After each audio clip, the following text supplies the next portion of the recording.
Welcome guys to another episode with the Doomed Hell. It is 2022. That means that we're going to be making a new parts review and basically go through what are some good deals right now, early 2022.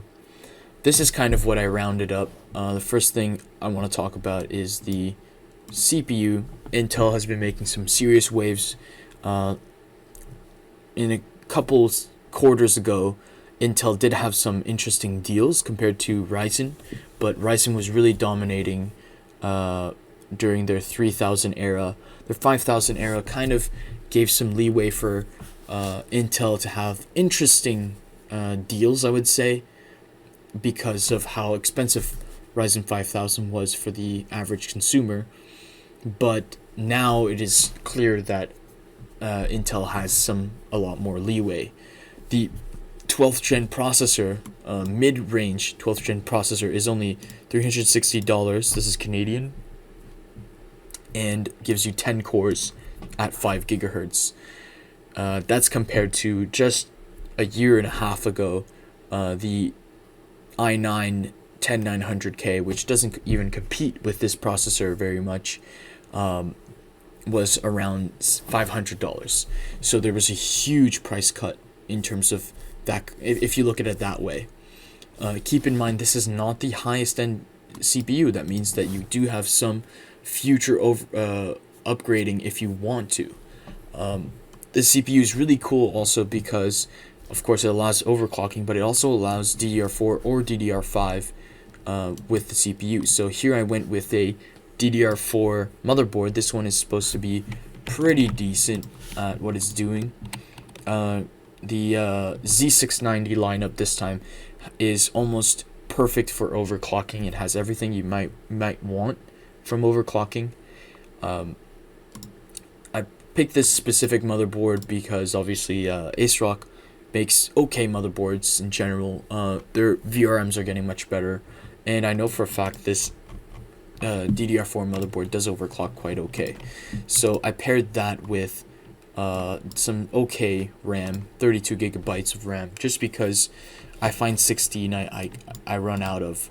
And keep in mind, I kind of set up this PC part list for someone that's looking for some games, but also productivity, which is why I gave it so many cores. You can go with regular 6 core or something even with less cores if you really wanted to, if you're just gaming. Another part I put up was the Ninja 5 cooler. This one I just installed on my specific computer, which I personally have a 4960X Extreme Edition, which kind of competes with a Ryzen 2600 or 3600 chip. So I'm a couple generations old, I would say. But it does a great job. I never hit over like 50 Celsius, so that's really excellent. Strongly suggest this cooler if you're looking for a very beefy air cooler. It's much cheaper than Noctua or the other company, Cooler Master. Next up is the storage. So 1 terabyte drives right now are extremely cheap. The NVMe drives. I just picked up the Samsung one just because I know it works fine at $140. You can get a cheaper one. There was like about a year ago, the 860 Evos were 1 terabyte. Were about $100, or maybe even $90, I think, without the shipping. Or you can get something more expensive like a Western Digital Black. PCIe 4.0 1 terabyte, which is around, I think, 180. Maybe it's cheaper now. I don't know. Let's check later. But something of that sort. The NVMe drives are cheap. You can put a couple of them on your board, so it doesn't really hurt putting one as your boot drive to start with. Next up is the graphics card. Now this is kind of a hard pick for me.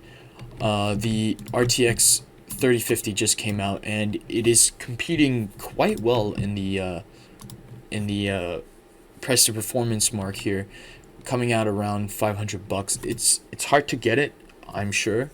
You do have to probably back order it right now, but it basically competes with GTX 1070s, RTX 2060s, and right now it's kind of, if you do overclock it, it's kind of almost as good as a 3060.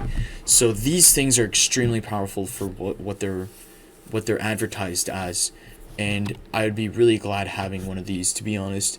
I think the overclocking headroom is good.